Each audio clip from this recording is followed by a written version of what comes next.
चलो दिख रहा चलो है? दिख रहा है ये? Yes sir. Yes sir.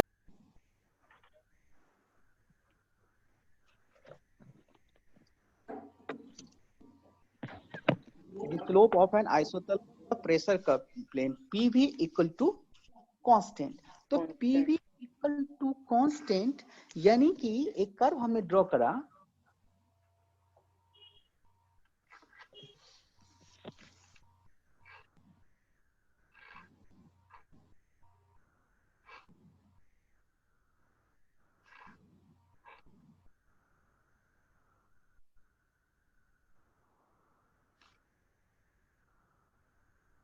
PV, this be the isothermal। जब पढ़ लेंगे तब तुम ऐसे डिसाइड कर लोगे कौन सा प्रोसेस दिया, 1 से 2। और पीवी कांस्टेंट हमें स्लोप निकालना है। स्लोप कहने का मतलब dp बाई dv, क्योंकि हमने p को y एक्सिस पे लिया है और v को x एक्सिस पे लिया है। तो our target to find out the value of dp by dv, dp by dv का वैल्यू फाइंड आउट करना है। देखो ये इक्वेशन आपके पास मिल गया। This equation number first differentiate with respect to volume. Volume के कॉरेस्पॉन्ड में इसको डिफरेंशिएट करते हैं और देखते हैं क्या निकल करके आता है। यानी देखो ये पता होगा डिफरेंशिएशन, इसको डिफरेंशिएट करते हैं। डिफरेंशिएट करने का मतलब होता है p dv बाई dv, पता होगा ना। जैसे डिफरेंशिएशन u v कहते हैं, u पीछे v का डिफरेंशिएशन, v पीछे u का डिफरेंशिएशन। तो p पीछे v का डिफरेंशिएशन एंड v पीछे dp by dv equal to, because c with the constant और कांस्टेंट का डिफरेंशिएशन 0 होता है तो ये 0 निकला। तो यानी इससे आपको फाइंड आउट हुआ, ये इसको लिख सकते हैं p dv by dv 1 p plus v dp by dv equal to 0। So dp by dv equal to minus p by v, minus p by v। देखो इसमें आ गया ये। अब इस minus p by v where t equal to constant, तो minus p by v be the slope of isothermal curve। यानी question में आया कम से कम दो बार तो गेट में ही आ गया है। इंजीनियर्स जो आईएएस का पेपर उसमें ही पूछा हुआ है what is the slope of isothermal process. तो direct minus P by B, अगर स्लोप का मैग्नीट्यूड पूछ दे, प्रेशर और वॉल्यूम दिया हुआ है तो उसका मैग्नीट्यूड भी फाइंड आउट कर सकते हैं। तो ये निकल गया पी बाई डी। यानी इसमें अगर मुझे शो करनी है तो यहाँ से शो कर सकते। देखो ये चेंज ऑफ प्रेशर यानी दिस विद द डीपी और ये डीवी। देखो ये प्रेशर ऐसा ये चेंज हुआ और वॉल्यूम ये हो गया। तो डीपी बाई डीवी निकला स्लोप। यदि अभी हमें स्लोप निकालना है तो अब निकल जाएगा। ये तुम लोग को समझ में आया कि नहीं आया? Yes sir. नहीं आया तो बताना। ये डिफरेंशिएशन है बेटा। डिफरेंशिएशन पढ़ोगे जो पढ़ोगे डी यू भी बाई डी एक्स, तो इसको डिफरेंशिएशन करते थे यू पीछे dv by d x, formula होता है प्लस भी पीछे du बाई dx। ये होता है डिफरेंशिएशन का फॉर्मूला, ये कैलकुलस में रहता है। तो ये स्लोप निकल गया आइसोथर्मल में। अगर तुम्हें याद कर लो minus P by V slope आ गया, ये निकल जाता है। नेक्स्ट है slope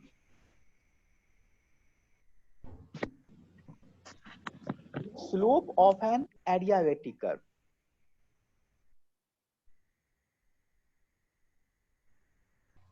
slope of an adiabatic curve on PV plane। ठीक है ना?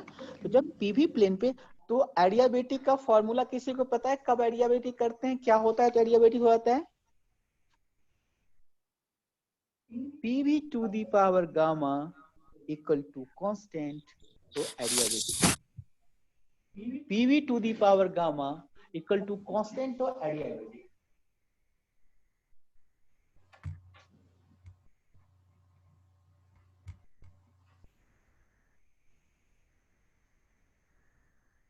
अब इसको भी डिफरेंशिएट करनी है, सेम से इसको डिफरेंशिएट करेंगे, तब तुम लोग जो बैठे हो खुद से भी डिफरेंशिएट को, नहीं तो देखो यहाँ पे कैसे डिफरेंशिएट करते हैं। डिफरेंशिएशन करना, स्लोप फाइंड आउट करना है। Our target to find out the value of dp by db, उसी को स्लोप बोलते हैं। तो इसको फाइंड आउट करने के लिए निकालना पड़ेगा this equation be differentiate with respect to v. तो कैसे होगा यहाँ पे u इक्वल टू बी, देखो p पीछे dv to the power gamma by dv plus v to the power gamma dp by dv equal to 0। तो p v to the power gamma, तो इसको जब डिफरेंशिएशन करते हैं तो ये होगा गामा इंटू में v to the power gamma minus 1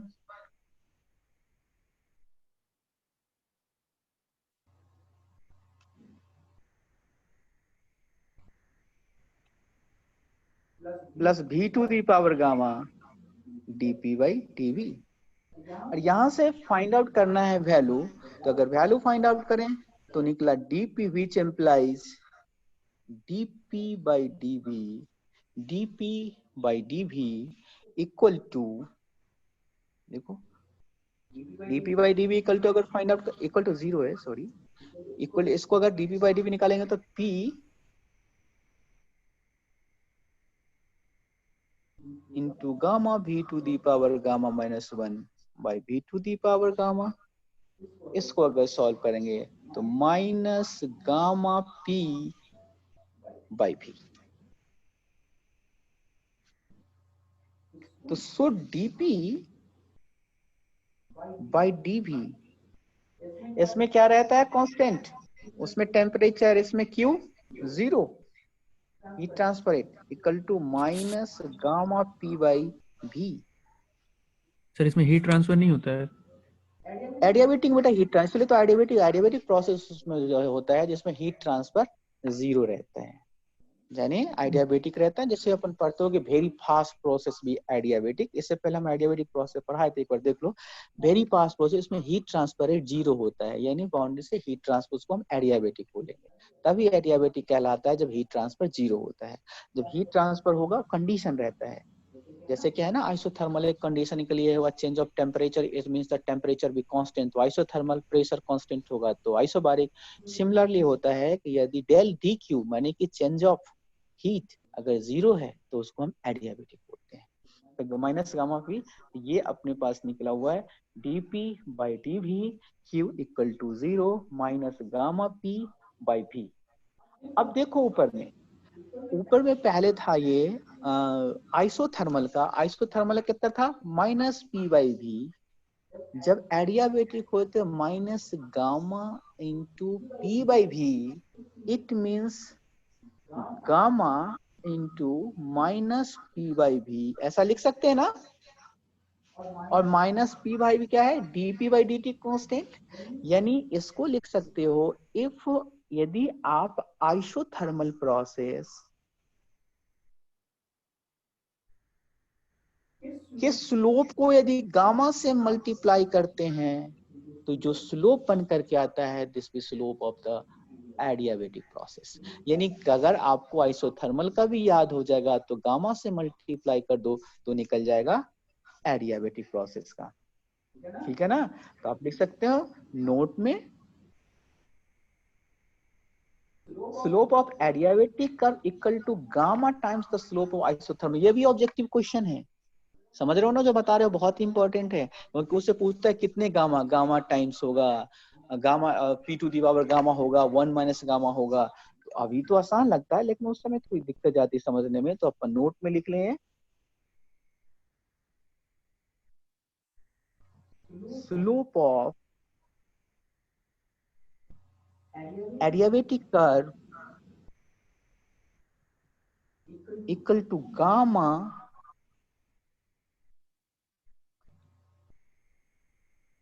times the slope of isothermal curve.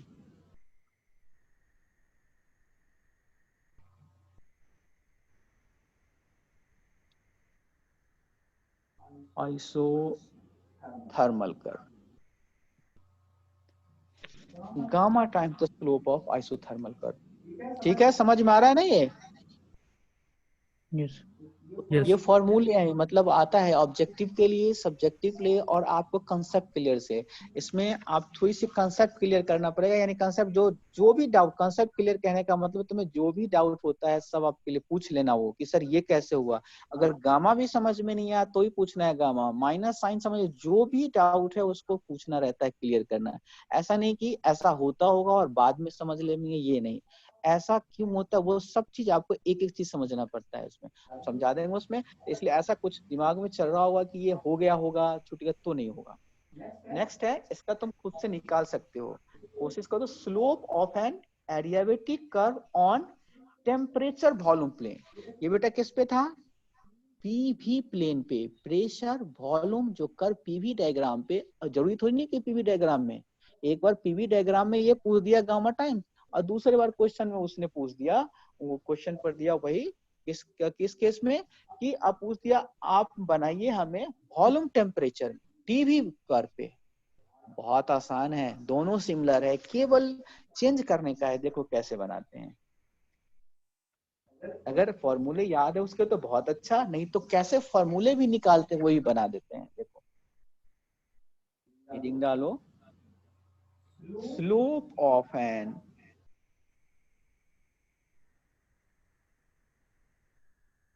adiabatic curve on temperature volume plane।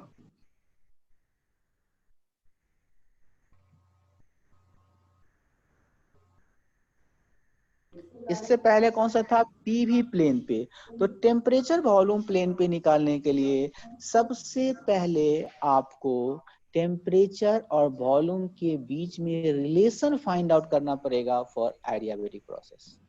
तो उसका रिलेशन ये होता है, क्या होता है रिलेशन, याद है किसी को? टेम्परेचर और जब वॉल्यूम के बीच में t we to the power gamma minus 1 equal to constant. ये कैसे है पता है किसी को कि नहीं? इसको भी समझा दूं कि केवल आपको pv to the power gamma constant याद है तो सब निकाल सकते हो। सर, वर्क डन में जो बाई में रहता है जैसे गामा -1 होता है, उसी से आया है क्या? देखो, और किसी को पता है क्या ये कैसे आता है? चलो देखो, हाँ सर, आप बताए तो थे। याद होता होगा, pv gamma equal to constant, ये तो पता होगा एडियाबेटिक में। हाँ सर, वो yes pv equal to mrt करके करते हैं।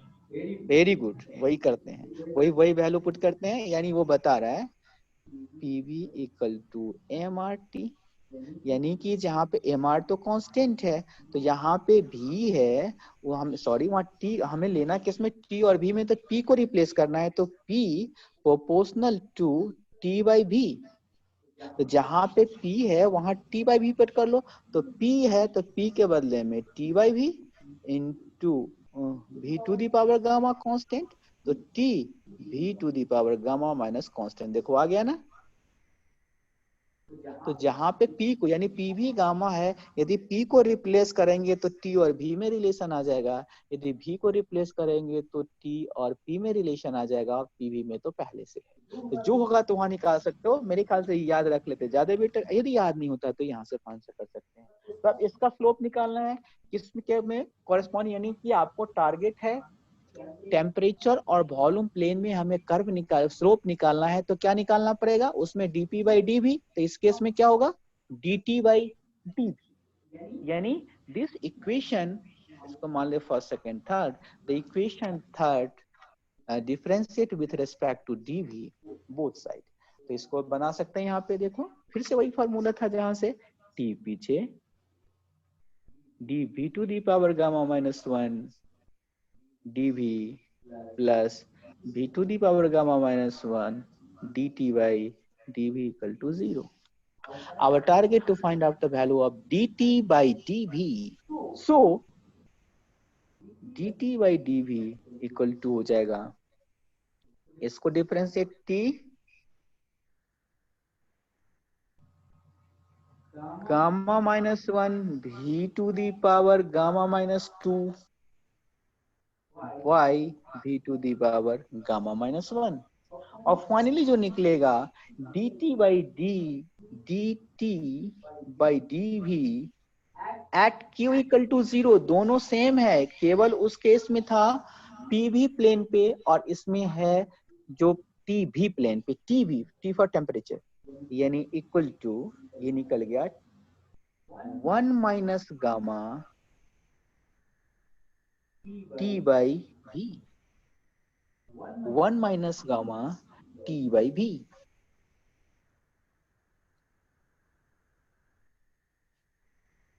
देखो यहाँ पे 1 minus gamma T by V, ये वैल्यू फाइंड आउट करके हुआ।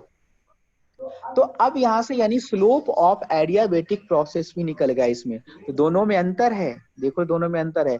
तो आपको कंसेप्ट होकर देखना पड़ेगा ये पे कि ये पूछ रहा है पीवी में प्लेन में या टीवी प्लेन में। पीवी या टीवी, गलत, ये गलत होने के चांसेस रहते हैं कि हम जानते हैं ऐसा कि गामा टाइम सर ने बता दिया तो गामा था, उसको माइनस पी वाई भी था, देखा आंसर, क्योंकि आंसर में दोनों रहते हैं। अभी ऑब्जेक्टिव क्वेश्चन देंगे इससे रिलेटेड, तो देखना बना के। तो ये निकला स्लोप फॉर टीवी। नेक्स्ट है slope of adiabatic curve on t versus p plane.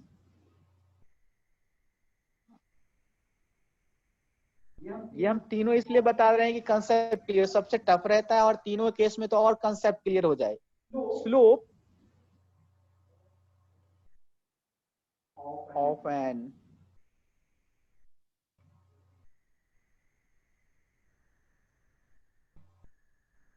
adiabatic curve on temperature versus P plane, temperature versus P plane माने प्रेशर प्लेन। इसका रिलेशन है, नहीं याद होगा तो वैसे निकाल लेंगे जैसे हमने बताया था, और अगर याद है तो इसका रिलेशन होता है T into P to the power 1 minus gamma by gamma equal to constant. ठीक है, फिर इसको डिफरेंस इक्वेशन को मान लेते हैं 4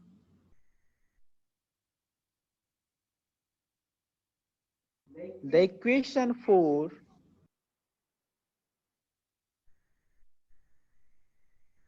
differentiating both sides with respect to V,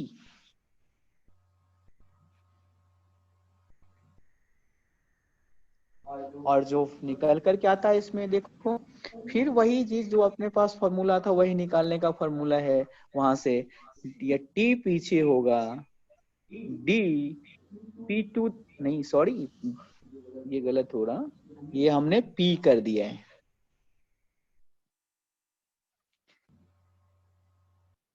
P to the power 1 minus gamma by gamma dp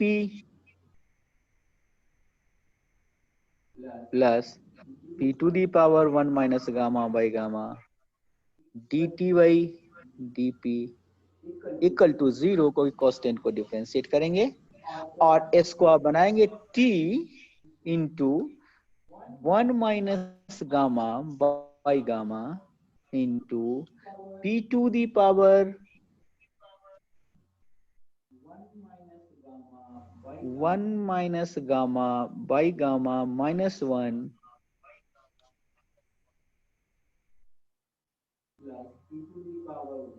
plus P to the power 1 minus gamma by gamma dt by dp equal to 0। जब इसको solve करते हैं तो dt by dp gamma minus 1 by gamma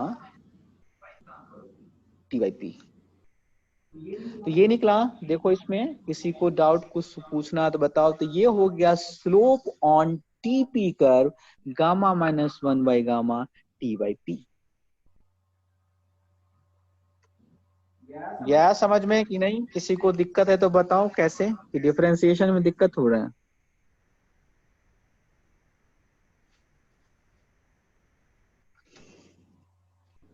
next है slope and isothermal curve on log p versus log v. ये भी पूछा हुआ क्वेश्चन है, ये निकालो तो कोई। Slope of an isothermal curve, हम आइसोथर्मल कर्व पे निकाल चुके हैं पी और बी में, on log p versus log v plane. इसको निकालो तो, 1 मिनट का टाइम दे रहे हैं।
निकला किसी का?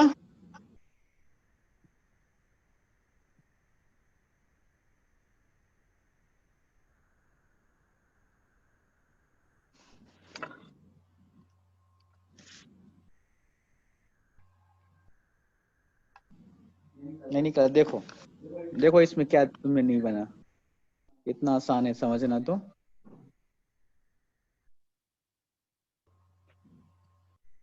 पीवी इक्वल टू कांस्टेंट, तो इसको हमें किसके बीच में लेना है? log p and log v के केस में।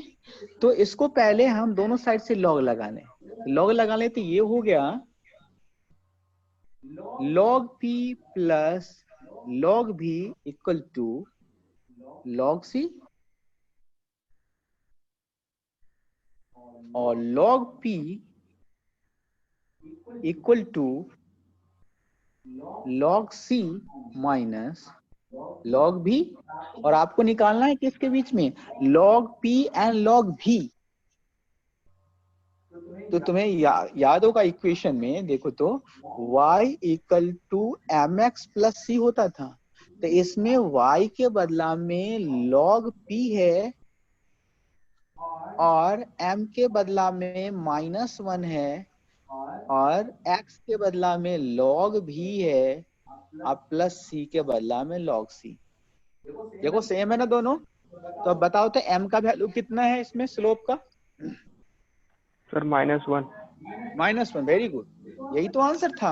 और ये भी पूछा हुआ है क्वेश्चन, देखना ना तुम्हें निकाल करके उसमें किसी बुक में ऑब्जेक्टिव क्वेश्चन पूछा हुआ है, कितना आसान था। हमें उसी क्वेश्चन को इजी पूछ दिया और स्टूडेंट ने छोड़ के ही चला जाता, बनाता ही नहीं, क्योंकि वो देखता है log p log v, तो हमने कोई प्लेन देखा ही नहीं पूरी थर्मोडायनामिक्स में। यानी कि इस इक्वेशन से कंपेयर करा हमने और इस केस में लगा slope m equal to -1, slope m equal to -1। ठीक है ना? तो अब ऐसा है तो एक स्लोप अब तुम निकाल के बताओ तो हम देखते हैं। ये निकल जाएगा तो समझ जाएंगे सही है। आप निकालिए तो। Slope of an adiabatic curve on log p versus log v plane. उस समय था आइडियाबेटिक कर्व का आइसोथर्मल का गामा टाइम्स हो जा रहा था। इसमें देखो तो कितना निकला, वही निकला क्या स्लोप? निकल जाएगा कि नहीं निकलेगा? कोशिश करोगे? P B gamma equal to constant, दोनों साइड लॉग लेना है, taking log in both sides of the above equation, log p plus gamma log v equal to log c, which implies log p equal to sir minus log gamma. c minus gamma. Very good. Minus log v, यानी इसको करेंगे compare तो equation तुम्हारा क्या आ जाएगा, y equal to c plus M X और slope m equal to minus gamma. समझ तो रहे हो, ये भी पूछा हुआ क्वेश्चन है, तो भारी तो नहीं है ना, लेकिन अगर वैसे देखते तो अपन को आंसर ही बना ही नहीं पाते इसको, कितना आंसर आता। तो slope m equal to minus gamma.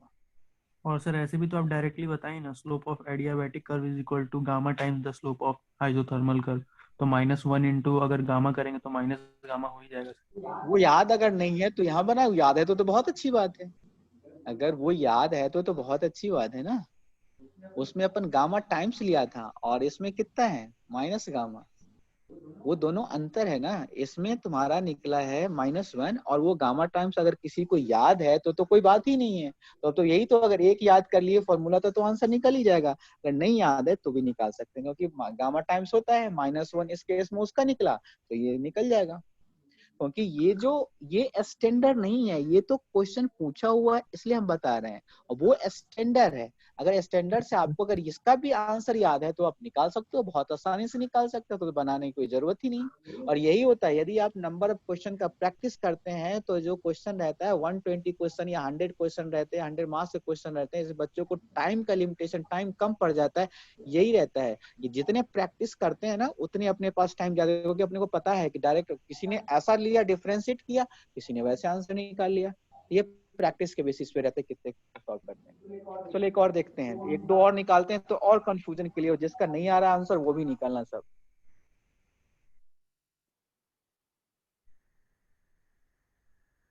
Slope of an adiabatic curve on log t, temperature लेता हूं, log t versus log v plane.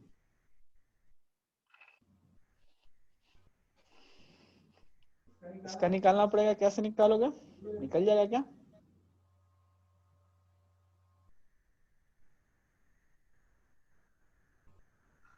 देखो, t v to the power gamma minus equal to constant, which implies log t plus gamma minus 1 log v equal to log c। दोनों side ले गए, यहाँ पे लिख सकते हैं taking log on both side of the equation, log c। तो यहां से which implies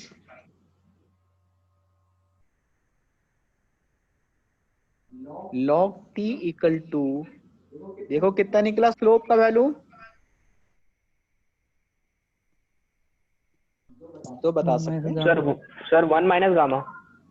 1 minus gamma, 1 minus gamma की गामा -1। सर वो -1 है ना, एक सेकेंड। नहीं निकला क्या, 1 माइनस गामा की गामा -1 क्या होगा? Sir 1 sir 1 minus gamma. हाँ 1 माइनस गामा, क्योंकि माइनस लगा हुआ था तो 1 माइनस गामा स्लोप। अब तो निकल जाएगा ना। यस सर निकल जाएगा। चलो निकालो तो एक, इसके बाद अपन दूसरा चीज बताए, क्वेश्चन इस पे देंगे, एक क्वेश्चन बनाओ तो इसको निकालो तो। एडियाबेटिक का हम टीपी कर पे निकालते हैं।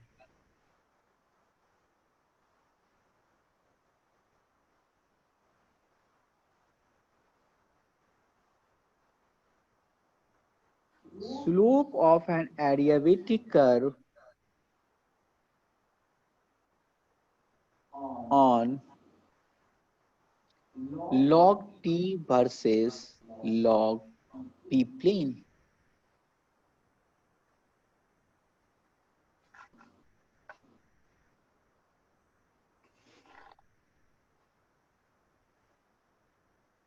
t p to the power 1 minus gamma by gamma equal to constant, which implies log t plus 1 minus gamma by gamma. Log p equal to log c. So which implies log t equal to log c minus 1 minus gamma by gamma log p.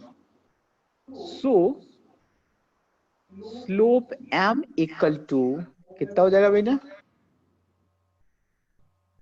Gamma minus 1 by gamma, क्योंकि 1 पीछे।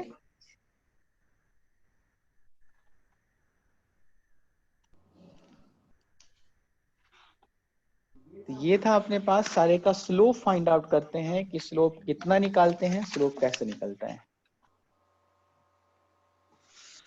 अब हम इसके base पे एक दो question देखते हैं। इसके बेस पे ही आज चाहे जनरल जो वर्क डन का प्रोसेस है उसके बेस पे ही एक दो क्वेश्चन करते हैं, फिर अपन देखेंगे फर्स्ट लॉ ऑफ थर्मोडायनामिक्स। एक उसमें और चीज है, जैसे हमने पिछले क्लास में बताया था कि जो PV to the power n यानी कि पॉलीट्रॉपिक प्रोसेस के केस में कब क्या बनता था, उस पे डायरेक्ट एक ऑब्जेक्टिव आया हुआ था, ठीक है ना। उसमें था कि n इक्वल टू 0 तो कांस्टेंट प्रेशर प्रोसेस होता है, n इक्वल टू 1 तो कांस्टेंट टेम्परेचर प्रोसेस होगा in polytropic process. If n equal to gamma then reversible adiabatic process है, n इक्वल टू इनफाइनाइट तो कांस्टेंट वॉल्यूम प्रोसेस है। ऐसा था उसमें, और उसमें दो नोट्स भी लिखाए थे कब कंप्रेशन और एक्सपेंशन का होगा। ये है, देखो तो इसमें एक क्वेश्चन बनाओ तो जल्दी से एक क्वेश्चन बनाओ, फिर अपन देखते हैं आगे दूसरा पढ़ाएंगे। लिखो तो, a frictionless piston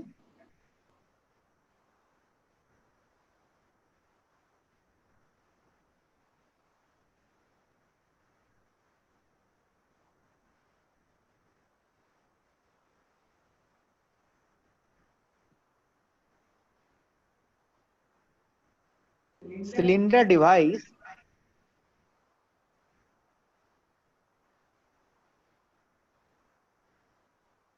contains a gas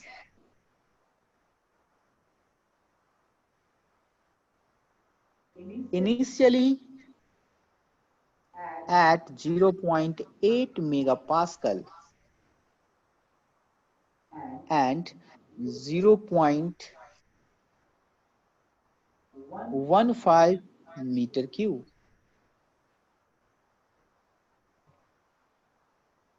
It expands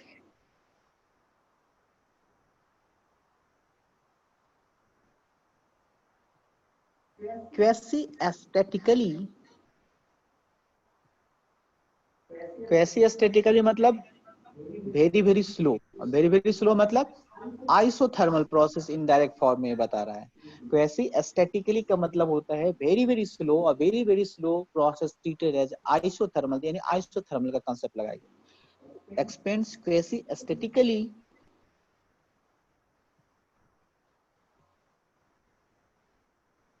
at constant temperature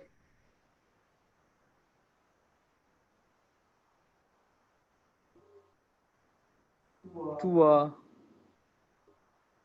final volume of 0.030 meter cube.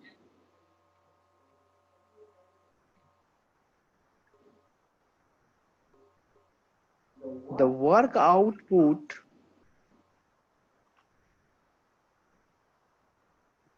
in kilojoule per kg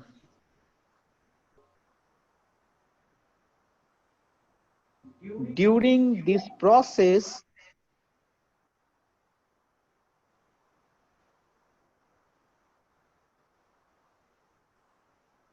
will be, answer है ऑब्जेक्टिव पूछा हुआ है, लेकिन आरजीपी में यही आएगा, क्वेश्चन में आएगा तो 8 या 10 मार्क्स का सब्जेक्टिव बन करके।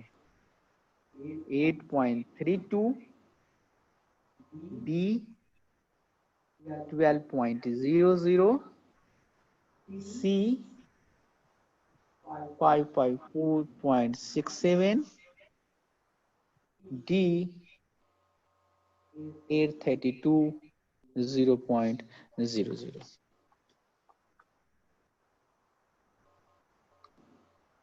देखो कितना आसान है, यानी कि क्वेसी एस्थेटिकली जो ये वर्ड दिया हुआ है इसी में पूरा सॉल्यूशन है। आइसोथर्मल के बदले इसने ये वर्ड यूज किया हुआ है। तो फॉर्मूला देखो कैसे निकलते हैं आंसर में, isothermal work done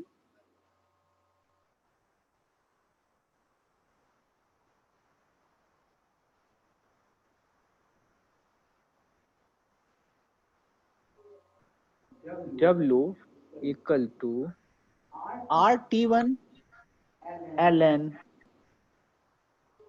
V2 by V1 equal to P1 V1 ln V2 by V1 और P1 800 into 0.015 ln V2 0.030 बटे 0.015।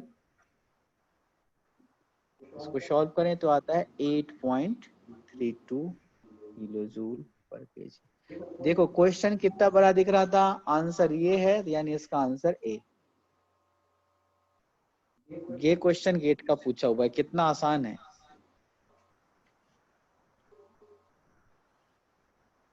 गया समझ में कि नहीं आया ये तो बताओ पहले।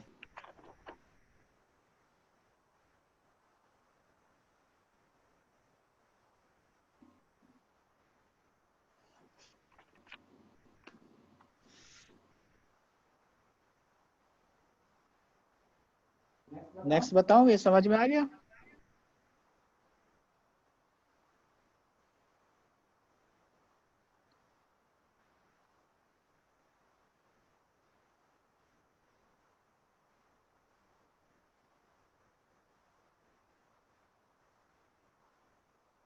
चलो दूसरा देखो।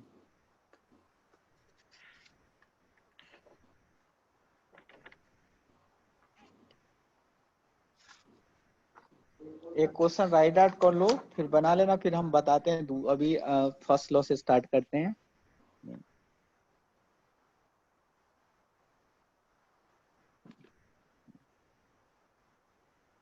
An engine cylinder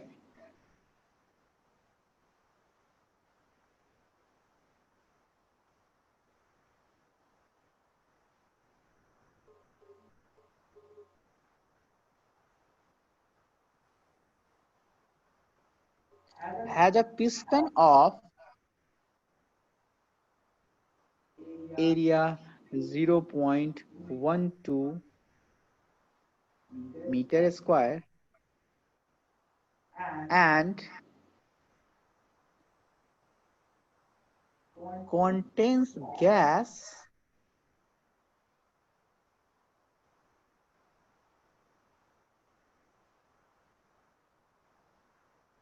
at a pressure of 1.5 megapascal.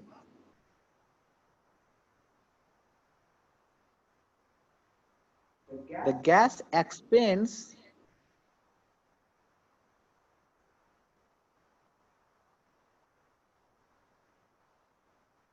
according to a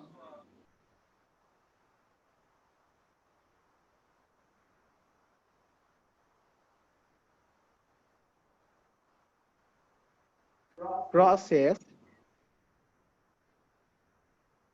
which is represented by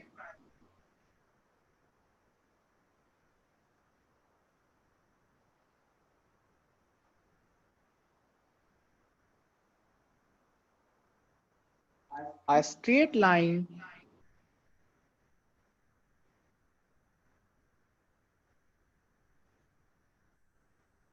on a pressure volume diagram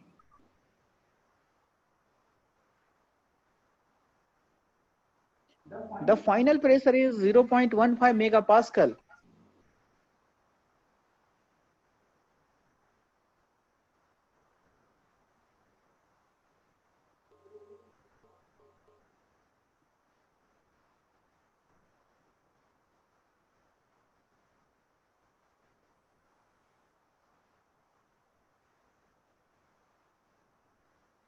Calculate the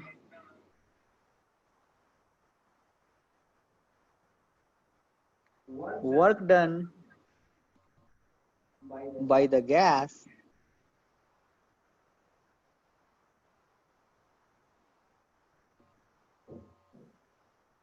on the piston if the stroke is 0.30 meter.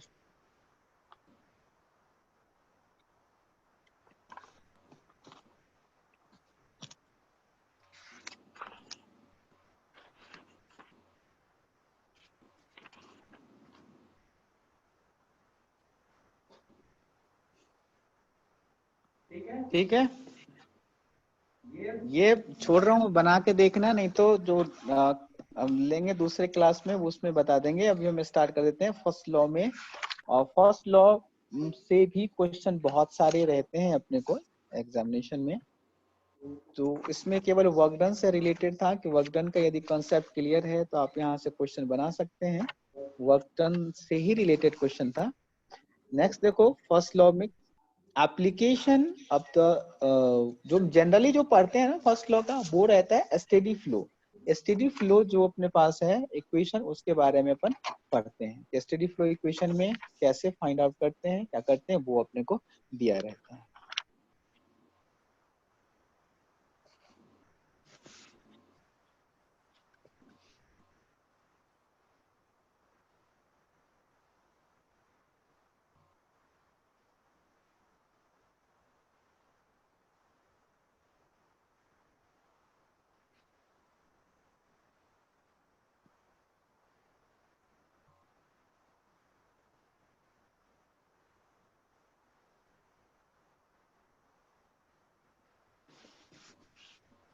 First law of thermodynamics.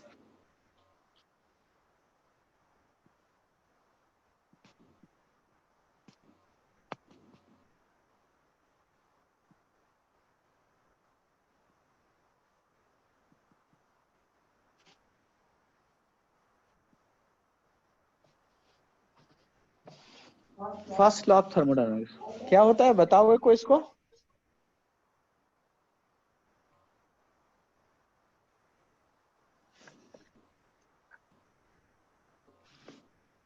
करो कोई explain. Sir इसमें network interaction net heat interaction के बराबर होता है। अच्छा ठीक है, देखो जनरली इसमें इसको आपको बोलना पड़ेगा in cyclic process. Cyclic process के केस में है, in cyclic process the sum of the heat interaction is equal to the sum of the work interaction. Cyclic process बोलना पड़ेगा, क्योंकि तुमने जितने भी देखे होंगे फर्स्ट लॉ में अपन यूज करते हैं साइक्लिक प्रोसेस में होगा। साइक्लिक प्रोसेस के केस में ही ये फॉलो होगा। तो साइक्लिक प्रोसेस अपने को, एक minute,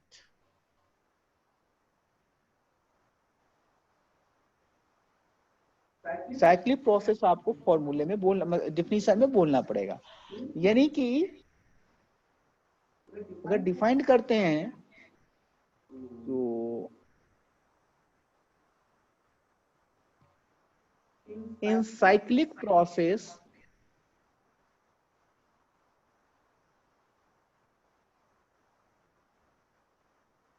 the sum of the, sir हाँ बोलो। सर उसका तो वो होगा ना, change in internal energy equal heat added minus work done by the system. अब वो कैसे, वो तो वो बताता हूँ। अभी तो साइक्लिक प्रोसेस वो आप उसका बाद का चीज पढ़ते हो, उसका कंसेप्ट नहीं है वो। जैसे तुमने पढ़ा होगा ना D Q equal to D W plus D U, यानी Q total heat equal to work done plus internal energy, यही पढ़े हो ना, यही बोल रहे हो ना कि सर। हाँ, Yes. तो अभी देखना वो क्या क्यों आता है, उसके पीछे और लॉजिक है, उसका बेसिक्स नहीं हो, बेसिक्स के बाद की चीज है वो। यानी कि इसमें बहुत चीज नेगलेक्ट करके हम इंटरनल एनर्जी को यूज करते हैं। यानी इंटरनल एनर्जी को बनाता उसमें आपको पोटेंशियल एनर्जी, काइनेटिक एनर्जी, ये सारे एनर्जी को हम क्या करते हैं उसमें से नेगलेक्ट कर देते हैं, तब जाके वो आता है। लेकिन एक्चुअल जो आता है डिफिनीशन, वो ये डिफिनीशन होता है जो हम बता रहे हैं। उसमें से कहते हैं when we neglecting the value of kinetic energy and potential energy, तब केस में फॉर्मूला जो आता है वो डेरिवेशन डिफाइंड होकर आता है Q equal to W plus internal energy का। उससे पहले जनरली बोलेंगे तो वो गलत स्टेटमेंट हो जाता है, समझे। जब इंटरव्यू में जाते हो और वहां पे आप डिफाइन करेंगे तो आपको ये बोलना पड़ेगा, क्योंकि उसमें आपने काइनेटिक एनर्जी जो फॉर्मूला तुमने पढ़ा होगा तो वो जो फॉर्मूला उसमें नेग्लेक्ट करके रखा है, तो आपको बताना पड़ेगा वहां पे। तो उसके पहले का चीज क्या होता है वो चीज देखते हैं, फिर उसको निकालते हैं, वहां तक पहुंचेंगे। अभी तो स्टार्टिंग, इसलिए तो बोल रहा हूँ कि बेसिक कंसेप्ट, तभी तो आपको क्वेश्चन बनेगा। जो अपन गेट का सब क्वेश्चन बनाते हैं तभी बनना है, नहीं तो फिर बनेगा कहाँ से। इसलिए Yes, इसका sir. डिफिनीशन ये करेक्ट है। In cyclic process the sum of the heat interaction is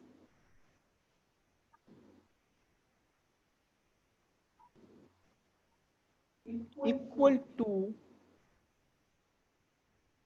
sum of work interaction. It means ये साइक्लिक का नोटेशन है। इसमें साइक्लिक का नोटेशन को इस तरह से लिखते हैं, del Q equal to del W, और जनरली समेशन के इक्वल टू समेशन डब्ल्यू। इसको अपन लिख सकते हैं, तो ये हो सकता है del Q minus cyclic del W पूरी साइकिल में। अभी देखेंगे साइकिल ए से भी है, यहाँ से यहाँ प्रोसेस लेके हैं, साइकिल एक केस में निकालते हैं, वो अभी निकालेंगे कि आपको साइकिल एक केस में कैसे फाइंड आउट करते हैं, तो वो अपन निकालते हैं वहां पे। तो generally del Q minus del W equal to 0, और इसको बोलते हैं Q minus W equal to K. यानी कि हम इसको क्या किए, इसमें इंटीग्रेटिंग बोथ साइड, इसको हमने इंटीग्रेट कर दिया। तो जो आपका देखो dq को इंटीग्रेट करोगे तो q होगा ना, जैसे dx को इंटीग्रेट करते हैं तो x होता, तो वैसे dq को इंटीग्रेट कर दिया तो हमने q आ गया, dw को इंटीग्रेट कर दिया तो w आ गया, और जीरो कैसे, कांस्टेंट को, आप कांस्टेंट को डिफरेंशिएट किए तो जीरो आ गया। इसमें हम जीरो को इंटीग्रेट कर रहे हैं तो कांस्टेंट कोई वैल्यू आ रहा है, के be the constant of integration. यानी इसको लिख सकते हैं, ये आ गया। समझ रहे हो, उससे पहले की चीज है जहां पे अपन सोच रहे थे, उससे थोड़े पहले स्टेप है जिसके बारे में अपने को स्टडी करना है। K equal to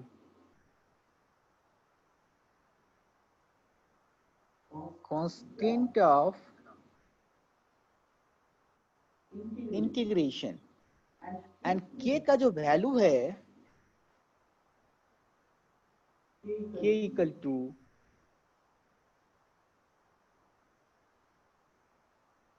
internal energy plus potential energy plus kinetic energy. ठीक है, internal energy plus kinetic energy plus potential energy. ये अब ये होता है दूसरे में कि ये पोटेंशियल और काइनेटिक, तो आप यहाँ से माइक्रो, एक होता है मैक्रोस्कोपिक, एक होता है माइक्रोस्कोपिक। इंटरनल एनर्जी भी तो माइक्रोस्कोपिक रहता है, माइक्रोस्कोपिक है, जो कि इंटरनल जितनी चीज सबका कैलकुलेशन कर रहे थे, और एनर्जी देखेगा इसका रैंडम कितनी स्पीड है, कितनी पोटेंशियल एनर्जी है, ये फाइंड आउट कर सकते हैं। यानी कि K equal to internal energy plus kinetic plus internal energy, ये चीज होता है। अब इसमें से इंटरनल एनर्जी कहां से होता है, जैसे internal energy basically due to the molecular motion of intermolecular forces. यानी कि जब उसमें, जब मान लो कि कोई हमने वक्र निकाले तो उसके इंटरमोलिकुलर फोर्सेज सब उसका कैलकुलेशन से इंटरनल एनर्जी फाइंड आउट करते हैं। ठीक है ना, तो जब जनरली इसको हम कैंसिल करेंगे तो निकला पड़ेगा। तो हम इसमें एक स्टेटमेंट लिखा देता हूँ कि कब कौन सा एनर्जी है, इसको कैंसिल करते हैं तब जाके वो अपना टोटल एनर्जी का वैल्यू आता है। तो उसके लिए आप एक थोड़ी सी इसके इंटरनल एनर्जी के बारे में लिख लें। इसको आप लिख सकते हो माइक्रोस्कोपिक और ये है मैक्रोस्कोपिक, माइक्रोस्कोपिक एंड मैक्रोस्कोपिक। और इसके बारे में ये internal energy, I P potential energy, के काइनेटिक एनर्जी, थोड़ी इसके बारे में जाने थे क्या है। लिखो इन चाहे internal energy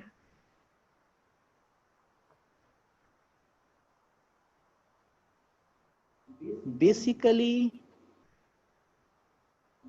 due to the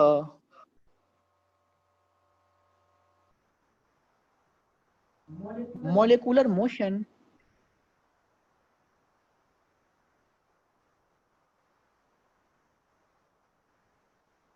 or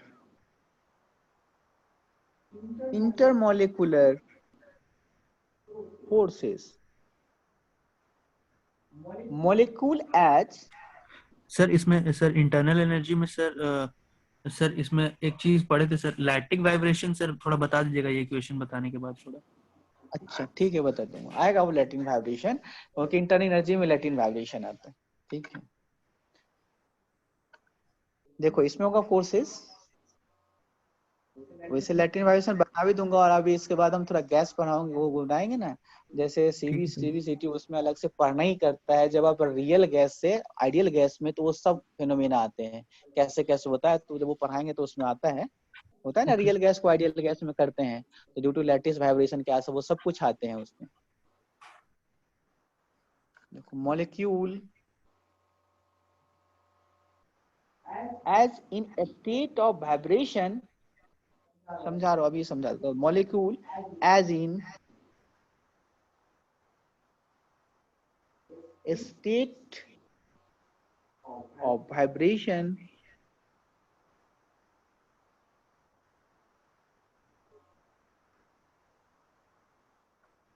they are having molecular state of rotation.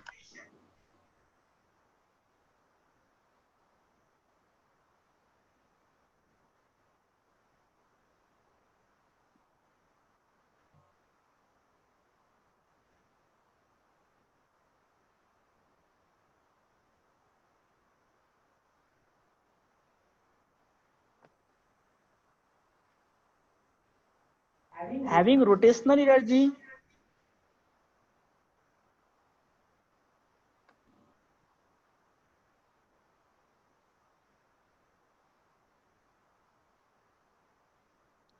molecular state molecular in states of translation.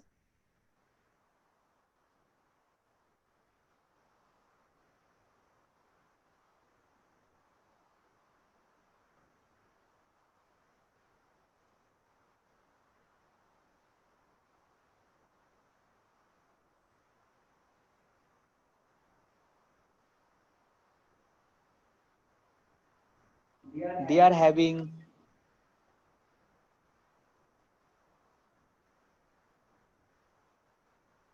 translational energy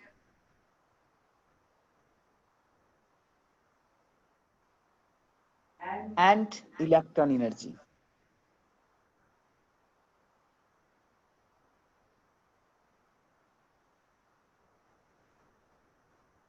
The sum of all the above energy is called as internal energy of the system. जो हमने निकाला ये सब कहला के internal energy कहलाता है।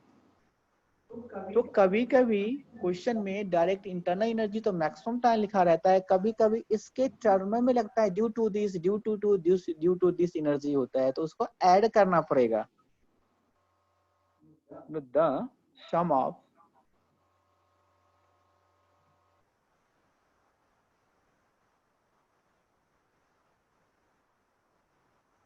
all the above energy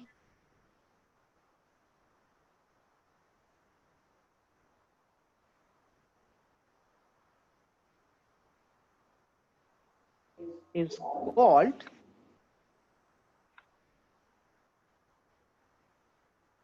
as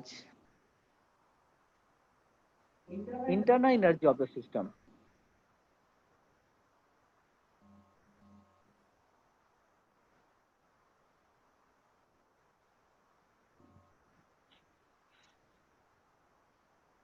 अब so Q minus W equal to U, यदि F P Q sorry potential energy and kinetic energy भी नेग्लेक्टेड।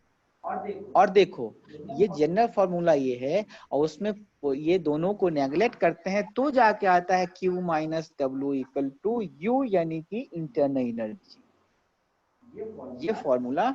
और यदि तो प्रोसेस में चेंज ऑफ तक लेते हैं कि चेंज ऑफ द हीट, क्योंकि प्रोसेस है कि इतना पे इतना हीट है, साइक्लिक प्रोसेस होगा, तो उसमें आप लिखेंगे तो ये हो जाएगा dQ minus dW equal to du, change of heat minus change of work done equal to change of inter energy. ठीक है। अब इसमें होता है, इसमें जनरली जो अपन पढ़ते हैं कि हीट का डायरेक्शन भी लेना रहता है, हीट की डायरेक्शन कौन है कैसा है वो चीज लेना रहता है। तो इसको देखने को हम थोड़ा स्पेसिफिक हीट पढ़ाएंगे, specific heat as constant volume, यानी कि CV CP का वैल्यू CB CPR और उसके बीच में एक रिलेशन रहता है, जिस रिलेशन के इक्वेशन से हम लोग फाइंड आउट करते हैं वैल्यू, सबकी वैल्यू वहां से इंटर एनर्जी निकालते हैं, और वो और बहुत आसान रहता है कि इसकी इंटर एनर्जी कैसे फाइंड आउट करते हैं। ठीक है ना, CP CB something find out करते हैं। तो ये अभी देख लेते हैं इसमें DQ minus DW equal to DU के। यहां तक आया समझ में?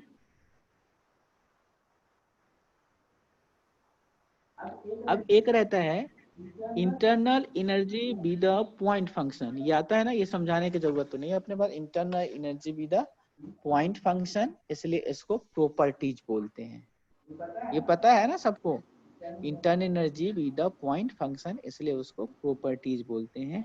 और उसके लिए जैसे अब तुमने पढ़ा होगा कि ये पॉइंट, अब मान लो कि ये दिया हुआ ये PV है और यहाँ से कोई 1 पॉइंट ये 2 है, वहां से 1 से 2 और 2 से रिटर्न हुआ, या जितने बार से रिटर्न हुआ सब में अगर इंटरनल एनर्जी का वैल्यू सेम ही है, इसका मतलब है this B the point function. ये उसके प्रूफ रहते हैं। ये बताना पड़ेगा कि नहीं आता है, बताओ जल्दी। सर सारे एनर्जी तो मतलब पॉइंट फंक्शन ही है ना सर? सारे एनर्जी कौन, कैसे, ऐसे सारे, कैसे सारे एनर्जी है? हीट भी द फॉर्म मतलब ऑफ एनर्जी, हीट भी तो एनर्जी है, लेकिन हीट भी द पाथ हाँ फंक्शन सर, ना। पाथ फंक्शन, हाँ सर। सारी एनर्जी नहीं, इंटरनल एनर्जी की बात कर रहा हूँ।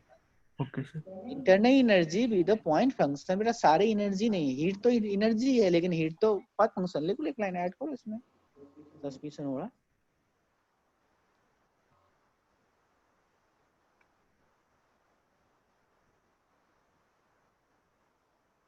heat and work are path function.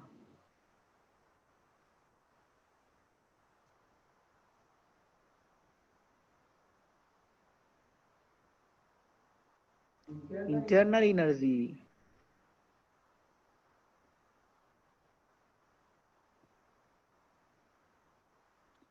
is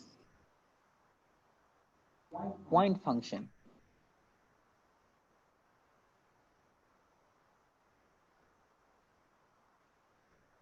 Which is an exact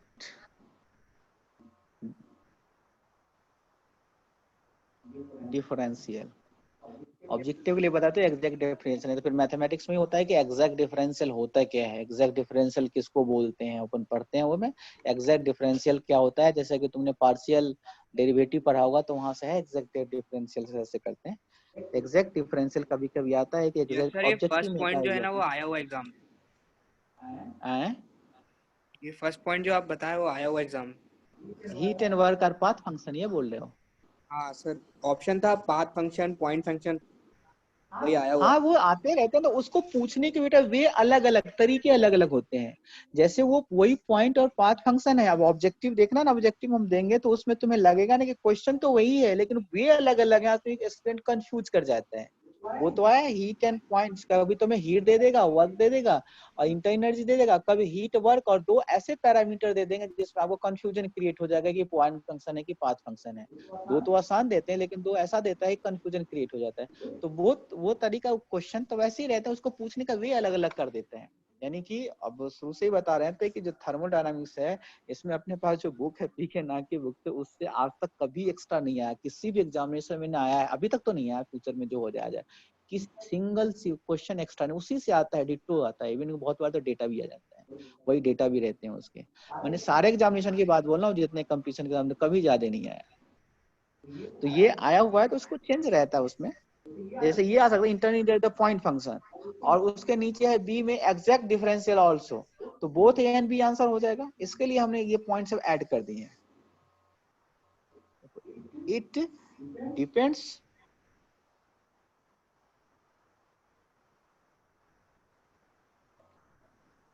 only on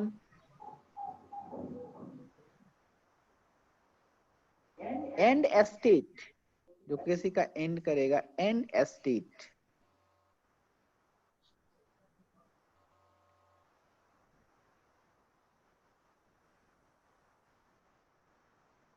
but does not depend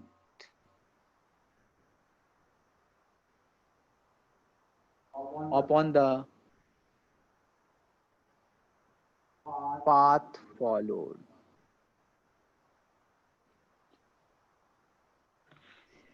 अब एक तो ये आप नेक्स्ट क्लास में बताएंगे, लिख लो ये हम बताएंगे नेक्स्ट क्लास में, एक बार देख लेना आप लोग, क्योंकि इस पे भी बहुत सारे आते हैं question. Specific heat at constant volume, CV CP find out करना रहता है। उसके वजह से इंथैल्पी अपने को निकालना रहता है। इंथैल्पी अगर फाइंड होगा तो सीपी सीबी आर, और जो अपने पास सीपी सीबी और गामा में रिलेशन, सीपी इंक्रीज करेगा तो सीबी उसके अकॉर्डिंग टू। और उसके बाद रहता है जनरली फाइंड आउट करना है कि उसमें क्वेश्चन उससे रिलेटेड आ जाएगा, बहुत सारे क्वेश्चन उसी पे डिपेंड बनते हैं, फर्स्ट लॉ के बेस पे क्वेश्चंस। यानी कि जो फर्स्ट लॉ अपना है, इस फर्स्ट लॉ का मतलब हो गया del Q minus del W equal to del U. लेकिन उसमें आपको दिक्कत क्या है, पहचानना ये पड़ता है कि तुम्हारा कौन सा डी क्यूब निगेटिव है कि पॉजिटिव है। यानी कि जो हीट जनरेट हो रहा है वो निगेटिव कब लेंगे, पॉजिटिव कब लेंगे। साइन कन्वेंशन के लेते हैं, साइन कन्वेंशन तो अपने work done by the system positive, work done on the system negative. लेकिन जैसे मान लो कि क्वेश्चन में आता है एक रूम है, एक रूम में हीटर लगा दिए, हीटर में हीटिंग हो रहा है, तो कौन सा है, सिस्टम में कैसा है। तो सबसे पहले आपको ये पहचानना पड़ेगा कि सिस्टम कौन है, ऑन द सिस्टम और बाय द सिस्टम में सिस्टम आपको पहचानना पड़ेगा, और सिस्टम हीट रिलीज कर रहा है कि अब्जॉर्ब कर रहा है वहां से। तो थोड़ा सा सीपीसी बता के इस पे 5 6 7 क्वेश्चंस हैं, वो क्वेश्चन बहुत इंपॉर्टेंट रहेगा। ठीक है, तब बताएंगे स्टेडी फ्लो एनर्जी इक्वेशन। तो अब नेक्स्ट क्लास लेंगे हम परसों, वो 12 रहता है, 12 बजे से क्लास रहते हैं, 1:30 बजे तक क्लास कुछ नाम रहता है, तो 12 से लेके 1:30 तक रहेंगे। ठीक है, okay sir, thank you sir. चलो एंड करते हैं। तो एक बार और तुम लोग पढ़ लेना, किसी को कुछ होगा तो पहले पूछ लेना। जितने कंसेप्ट जो भी डाउट होगा आप सब लिख के रहना, एक एक सिंगल चीज बता दूंगा, तभी जाके एग्जामिनेशन निकलता है। सिंगल को भी डाउट, मान लो किसी को टेम्परेचर नहीं पता हो तो वही पूछ लेना, सर व्हाट इज टेम्परेचर क्या है। जरूरी नहीं है कि मुझे ये सब आएगा, सर वैसा नहीं है, इनिशियली से लेना है, उसी के लिए क्लास से चलते हैं। ठीक है, यस। चलो तो एंड करता हूँ।